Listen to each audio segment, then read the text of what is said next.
Denton, we've been having a lot of fun together, but is it possible that you can help us to understand this believer's rest? Can you unpack it and really show us the gift that we have in this rest? I'm tired.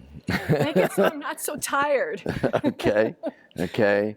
Well, it's amazing how God so clearly wants to speak to us if we'll just listen. Okay. And the writer of Hebrews again, in chapter 4, verse 10, gives us just an amazing direct statement.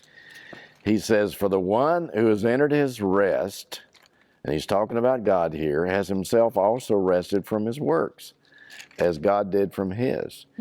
And you stop and begin to think about, wait a minute, the entry point into experiencing the rest that God experienced when he finished creating the world.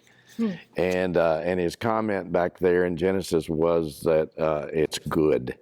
I've done what was needed to be done. He wants us to experience that same thing in our life, and I think coming to the place in our journey with God that God has already provided everything we need pertaining to life and godliness, and he simply wants us to trust for what he has already done on our behalf.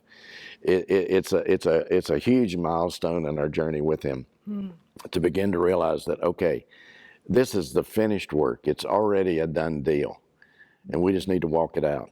Ephesians 2, 8, and 9, Paul clarifies in simple language here this relationship we can have with God. He says, "For it is by grace you have been saved through faith, and this is not from yourselves, it's a gift of God, not by works, so that no one can boast." There are two pieces of this believer's rest that I think we need to embrace. There's the coming to the end of our own works in trying to provide rest for our lives, and realizing the futility of that. But it's also about actively showing dependence and trust in God's finished work in our behalf in Christ. So it's not complete unless both of those pieces are involved, a turning from and a turning to. And so we see in the expectations we put on children many times, this whole thing being illustrated. I think back of my parenting skills and how impatient I was many times with our kids, expecting them to be perfect, to do everything right, to don't they understand this is what they're supposed to do? And it's sad, but so many situations are that way today, where we say, well, that's ridiculous. How could we fall into this trap of expecting things out of somebody else the way we do? And yet, this is exactly what we've done with God.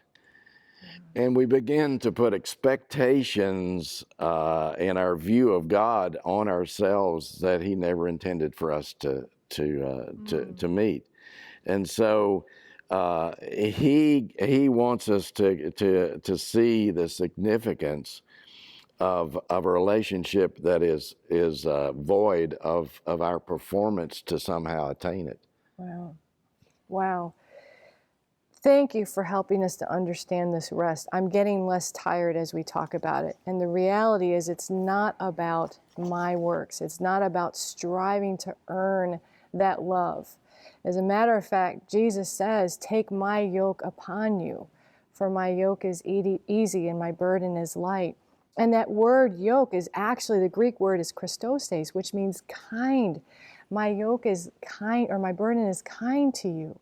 We tend to not be kind to us. We're like the wicked taskmaster. So now we know a little bit about the believer's rest. It's a very wonderful place for us to live in that finished work. In the next segment, just like we did in the Old Testament, we're going to look at obedience and how that fits into the believer's rest.